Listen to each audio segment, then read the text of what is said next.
Hi friends, ആവർത്തന പട്ടികയിലെ ആദ്യത്തെ മൂലകമായ പ്രപഞ്ചത്തിൽ ഏറ്റവും കൂടുതൽ കാണപ്പെടുന്ന മൂലകമായ ആസിഡുകൾ ലോഹവുമായി പ്രവർത്തിക്കുമ്പോൾ ലഭിക്കുന്ന വാതകമായ ഹൈഡ്രജനെ കുറിച്ചാണ് നാം ഇന്ന് പഠിക്കാൻ പോകുന്നത്.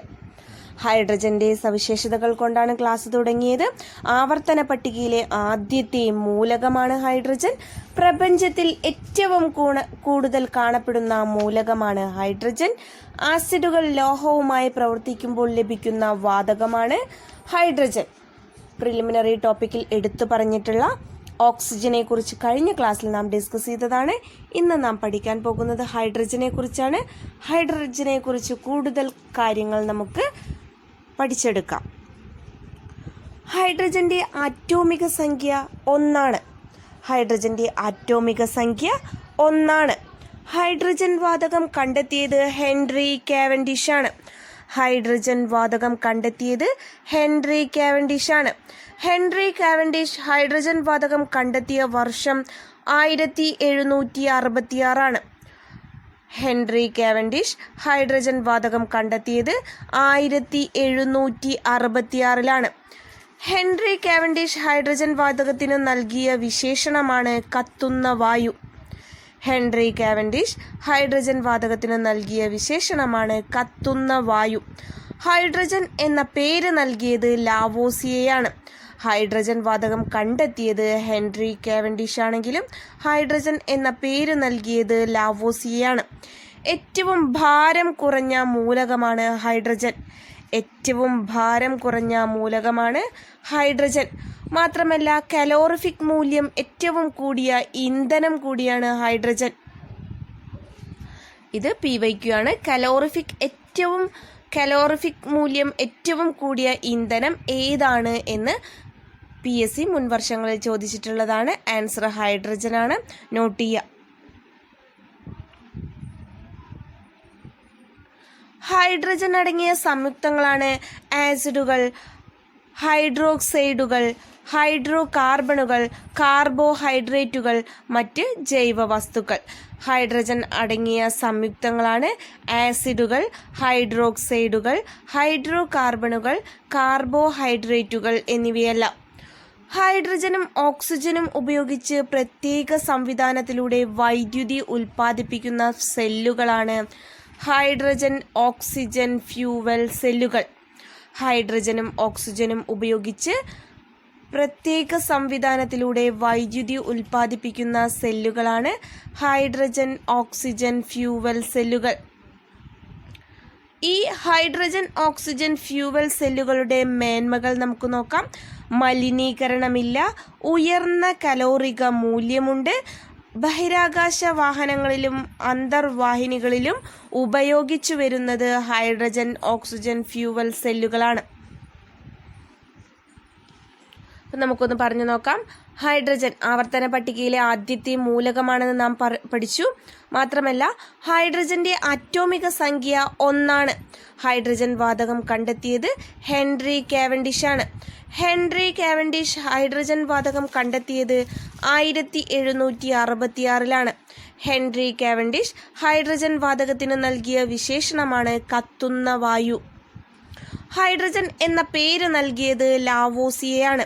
ഏറ്റവും ഭാരം കുറഞ്ഞ മൂലകമാണ് ഹൈഡ്രജൻ. കലോറിഫിക് മൂല്യം ഏറ്റവും കൂടിയ ഇന്ധനം കൂടിയാണ് ഹൈഡ്രജൻ. ഹൈഡ്രജൻ അടങ്ങിയ സംയുക്തങ്ങളാണ് ആസിഡുകൾ, ഹൈഡ്രോക്സൈഡുകൾ, ഹൈഡ്രോ കാർബണുകൾ, കാർബോഹൈഡ്രേറ്റുകൾ എന്നിവ. ഹൈഡ്രജനും ഓക്സിജനും ഉപയോഗിച്ച് പ്രത്യേക സംവിധാനത്തിലൂടെ വൈദ്യുതി ഉൽപ്പാദിപ്പിക്കുന്ന സെല്ലുകളാണ് ഹൈഡ്രജൻ ഓക്സിജൻ ഫ്യൂവൽ സെല്ലുകൾ. ഹൈഡ്രജൻ ഓക്സിജൻ ഫ്യൂവൽ സെല്ലുകളുടെ മേന്മകളാണ് മലിനീകരണമില്ല, ഉയർന്ന കലോറിക മൂല്യം, ബഹിരാകാശ വാഹനങ്ങളിലും അന്തർവാഹിനികളിലും ഉപയോഗിച്ചു വരുന്നു.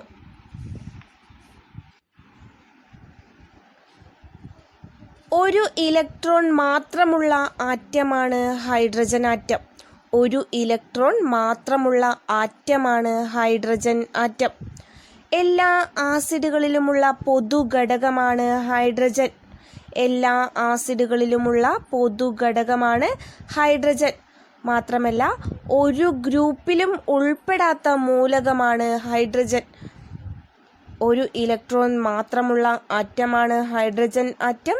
എല്ലാ ആസിഡുകളിലുമുള്ള പൊതുഘടകമാണ് ഹൈഡ്രജൻ. ഒരു ഗ്രൂപ്പിലും ഉൾപ്പെടാത്ത മൂലകമാണ് ഹൈഡ്രജൻ. പ്രപഞ്ചത്തിന്റെ മൊത്തം ദ്രവ്യത്തിന്റെ 3/4 ഭാഗവും അടങ്ങിയിരിക്കുന്ന മൂലകം ഏതെന്ന് ചോദിച്ചാൽ ഹൈഡ്രജനാണ്. പ്രപഞ്ചത്തിന്റെ മൊത്തം ദ്രവ്യത്തിന്റെ 3/4 ഭാഗവും നോട്ട് ചെയ്യാം. പ്രപഞ്ചത്തിന്റെ മൊത്തം ദ്രവ്യത്തിന്റെ 3/4 ഭാഗവും അടങ്ങിയിരിക്കുന്ന മൂലകമാണ് ഹൈഡ്രജൻ. പറഞ്ഞു നോക്കാം. ഒരു ഇലക്ട്രോൺ മാത്രമുള്ള ആറ്റമാണ് ഹൈഡ്രജൻ ആറ്റം. എല്ലാ ആസിഡുകളിലുമുള്ള പൊതുഘടകമാണ് ഹൈഡ്രജൻ. ഒരു ഗ്രൂപ്പിലും ഉൾപ്പെടാത്ത മൂലകമാണ് ഹൈഡ്രജൻ. പ്രപഞ്ചത്തിന്റെ മൊത്തം ദ്രവ്യത്തിന്റെ 3/4 ഭാഗവും അടങ്ങിയിരിക്കുന്ന മൂലകമേതെന്ന് ചോദിച്ചാൽ ഹൈഡ്രജനാണ്. ലോഹഗുണം പ്രദർശിപ്പിക്കുന്ന അലോഹ മൂലകമാണ് ഹൈഡ്രജൻ. ലോഹഗുണം പ്രദർശിപ്പിക്കുന്ന അലോഹ മൂലകമാണ് ഹൈഡ്രജൻ. ഹൈഡ്രജന് 3 ഐസോട്ടോപ്പുകളുണ്ട്. പ്രോട്ടിയം, ഡ്യൂട്ടീരിയം, ട്രിഷിയം എന്നിവയാണവ. ഹൈഡ്രജന്റെ ഐസോട്ടോപ്പുകളാണ് പ്രോട്ടിയം, ഡ്യൂട്ടീരിയം, ട്രിഷിയം എന്നിവ. സാധാരണ ഹൈഡ്രജനാണ് പ്രോട്ടിയം. ഇനി ഇതിലെ ഓരോ ഹൈഡ്രജന്റെ ഐസോട്ടോപ്പുകളെ കുറിച്ച് നമുക്ക് നോക്കാം. ഹൈഡ്രജന്റെ 3 ഐസോട്ടോപ്പുകളാണ് പ്രോട്ടിയം, ഡ്യൂട്ടീരിയം, ട്രിഷിയം എന്നിവ. സാധാരണ ഹൈഡ്രജനാണ് പ്രോട്ടിയം. സുലഭമായി കാണപ്പെടുന്ന ഹൈഡ്രജന്റെ ഐസോട്ടോപ്പാണ് പ്രോട്ടിയം. സാധാരണ കാണപ്പെടുന്ന ഹൈഡ്രജൻ, സുലഭമായി കാണപ്പെടുന്ന ഹൈഡ്രജന്റെ ഐസോട്ടോപ്പും പ്രോട്ടിയമാണ്. ഹൈഡ്രജൻ ബോംബിന്റെ നിർമ്മാണത്തിന് ഉപയോഗിക്കുന്ന ഹൈഡ്രജന്റെ ഐസോട്ടോപ്പുകളാണ് ഡ്യൂട്ടീരിയം, ട്രിഷിയം എന്നിവ. ഹൈഡ്രജൻ ബോംബിന്റെ നിർമ്മാണത്തിന് ഉപയോഗിക്കുന്ന ഹൈഡ്രജന്റെ ഐസോട്ടോപ്പുകളാണ് ഡ്യൂട്ടീരിയം, ട്രിഷിയം എന്നിവ. ഹൈഡ്രജന്റെ റേഡിയോ ആക്റ്റീവ് ഐസോട്ടോപ്പാണ് ട്രിഷിയം.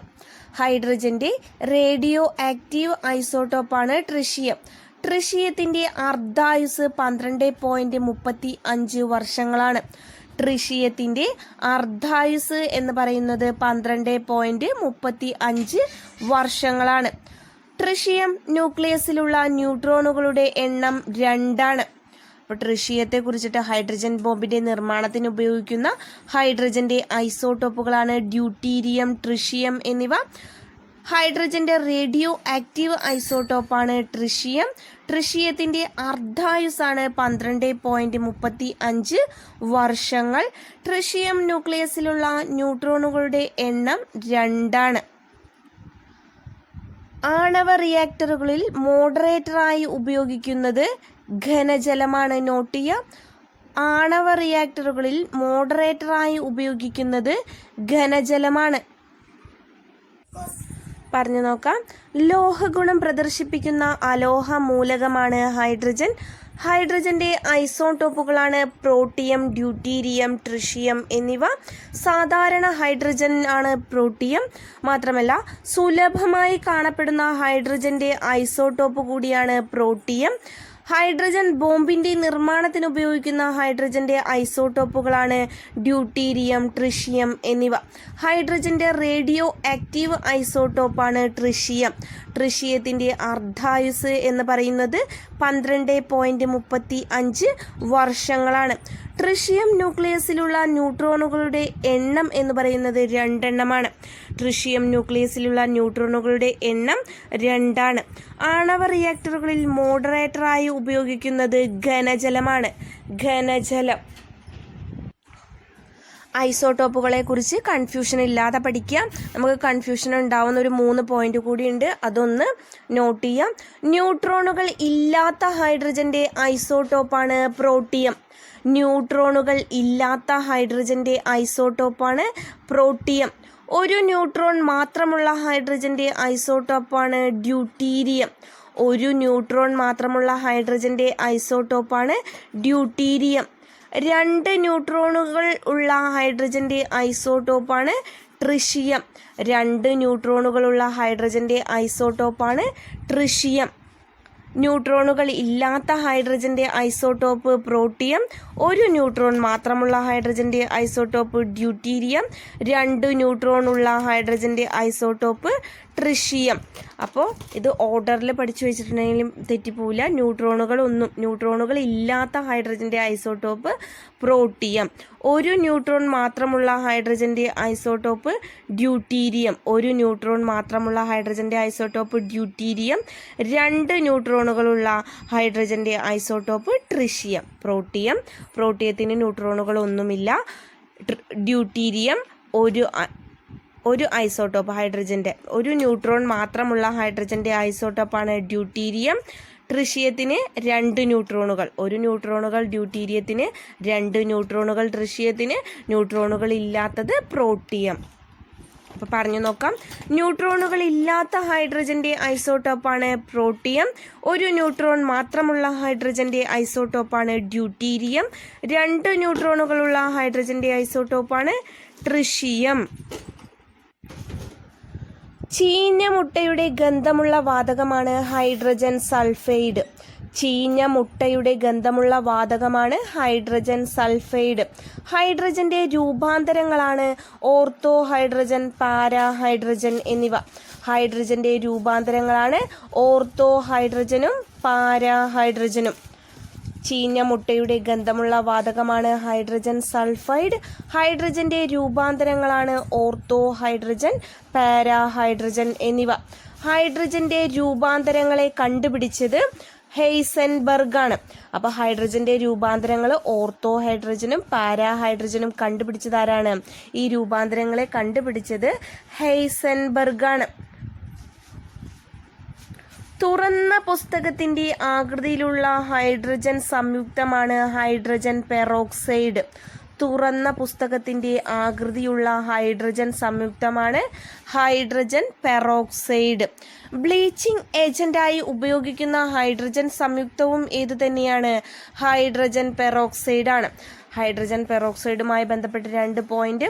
തുറന്ന പുസ്തകത്തിന്റെ ആകൃതിയിലുള്ള ഹൈഡ്രജൻ സംയുക്തമാണ് ഹൈഡ്രജൻ പെറോക്സൈഡ്. ബ്ലീച്ചിങ് ഏജന്റായി ഉപയോഗിക്കുന്ന ഹൈഡ്രജൻ സംയുക്തവും ഹൈഡ്രജൻ പെറോക്സൈഡ് തന്നെയാണ്. അപ്പം നമുക്കൊന്ന് പറഞ്ഞു നോക്കാം. ചീഞ്ഞ മുട്ടയുടെ ഗന്ധമുള്ള വാതകമാണ് ഹൈഡ്രജൻ സൾഫൈഡ്. ചീഞ്ഞ മുട്ടയുടെ ഗന്ധമുള്ള വാതകം ഏതാണ്? Hydrogen sulphide. ഹൈഡ്രജന്റെ രൂപാന്തരങ്ങൾ എത്ര എണ്ണമാണ്? 2 രൂപാന്തരങ്ങളാണ് നോട്ട് ചെയ്യുക. ഹൈഡ്രജന്റെ ഐസോട്ടോപ്പുകൾ 3 എണ്ണമുണ്ട്. ഹൈഡ്രജന്റെ രൂപാന്തരങ്ങൾ കണ്ടുപിടിച്ചത് ഹെയ്സൻബർഗ് ആണ്. ഹൈഡ്രജന്റെ രൂപാന്തരങ്ങളാണ് ഓർത്തോ ഹൈഡ്രജനും പാരാ ഹൈഡ്രജനും. തുറന്ന പുസ്തകത്തിന്റെ ആകൃതിയുള്ള ഹൈഡ്രജൻ സംയുക്തമാണ് ഹൈഡ്രജൻ പെറോക്സൈഡ്. ബ്ലീച്ചിങ് ഏജന്റായി ഉപയോഗിക്കുന്ന ഹൈഡ്രജൻ സംയുക്തമാണ് ഹൈഡ്രജൻ പെറോക്സൈഡ്. സിങ്കും സൾഫ്യൂരിക് ആസിഡും തമ്മിൽ പ്രവർത്തിച്ചുണ്ടാകുന്ന ജ്വലിക്കുന്ന വാതകമാണ് ഹൈഡ്രജൻ.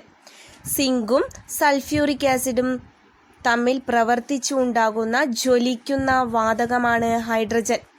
വനസ്പതി നിർമ്മാണത്തിന് ഉപയോഗിക്കുന്ന വാതകം ഹൈഡ്രജനാണ്.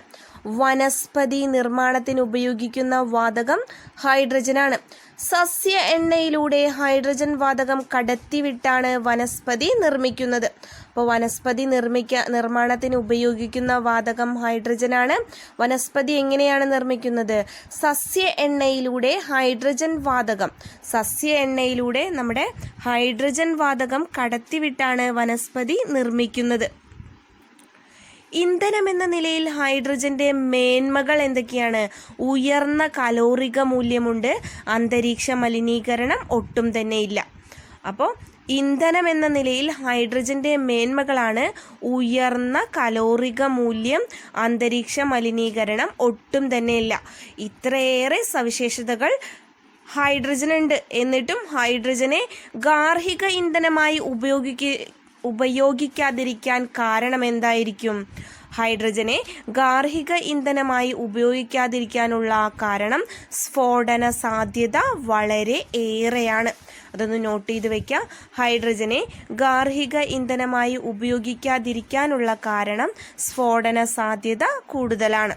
സ്ഫോടന സാധ്യതയുള്ളതിനാലാണ് ഹൈഡ്രജനെ ഗാർഹിക ഇന്ധനമായി ഉപയോഗിക്കാത്തത്. പറഞ്ഞു നോക്കാം. സിങ്കും സൾഫ്യൂരിക് ആസിഡും തമ്മിൽ പ്രവർത്തിച്ചു ഉണ്ടാകുന്ന ജ്വലിക്കുന്ന വാതകമാണ് ഹൈഡ്രജൻ. വനസ്പതി നിർമ്മാണത്തിന് ഉപയോഗിക്കുന്ന വാതകമാണ് ഹൈഡ്രജൻ. സസ്യ എണ്ണയിലൂടെ ഹൈഡ്രജൻ വാതകം കടത്തിവിട്ടാണ് വനസ്പതി നിർമ്മിക്കുന്നത്.